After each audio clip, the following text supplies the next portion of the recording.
Hi all, Rene here, and I am back for a final time for the Cut Above Layout Kit Reasons to Smile calendar kit, and we are on December, so this has been really fun. I will go ahead and put together December's. I'll come back and talk to you about it, and I think I'll probably do a flip through of all the completed pages so you can get a recap of everything. And if I can, I will try to put a link down below to all the other videos. So there'll be 13 videos altogether in this series. So I'll put some music on and I hope you enjoy.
Okay, so here is December.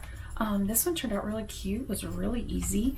It does have sort of Christmas colors, but not exactly. So I think this calendar is very kind of neutral. It's very happy. So many reasons. It's, you know, smiling, happy, and I think it does that. So what I'm going to do, and also just so you can see, on the stickers that come for all of the months, you actually get 13 sets. So if something goes wrong on one of your others, you have an extra set to use. So that's kind of nice. And I really like this gray color. I was thinking as I was putting it on, and I thought, you know, it would have been nice to have all of the stickers the same color as the calendar so they didn't compete with stuff that you put on the days. And then look at that. The very last one that I'm not even going to use is that color. That's so funny. So if you like the gray, make sure you use it. So what I'm going to do is I'm just going to do a quick flip through for you of all of the pages. So this is the cover page. And let me scoot back, make sure my dog's not back there. I don't run him over. There is January. Hopefully you can still hear me. I'm kind of far away from my camera. There's February and March. There's April, May, and I saved those butterflies. I'm going to use them on some other projects. June, July, there's August, September, October, that one's really pretty, November, and finally December. So I want to thank you for being here. If you've watched every one of these, all 13, thank you so much. I really appreciate it. Again, this is the Cut Above Layout Kit, Reasons to Smile. There are several ways to buy this kit. You can buy just the Cut Above, so all you make are the 13 layouts. You can buy the 13 layouts plus the really cute stamp set. I love this stamp set. I'm going to use it a lot when I'm putting in things for my calendar. I'm going to go through next and put in birthdays and when certain things happen, any kind of things that I know are coming up. I'm going to put that on our calendar. And then you can also buy the Cut Above Layout Kit, so the 13 layouts, the calendar blank itself that comes with the stickers so that you can make it any year you like. It doesn't have to be 2020, it could be 2021 if you want to make it for a gift for next Christmas and just put a picture maybe of your kids from every single month in there for the year and then give them a calendar that's totally ready to go. You can, let's see what else. I think that's everything. So there's the stamp set that would come with if you bought that one. I will leave links below so you can check it out. This will be available through October 31st or until supplies last. So it's possible it may sell out. So if it's something that you really like and you want to do, I would say go ahead and get it sooner rather than later, like I've said before. So, and I hope you enjoyed this, and if you're not a subscriber, I would love to have you as a subscriber. Just click the little red button down below, and that'll take care of everything for you. And I hope you have a great day. Bye-bye.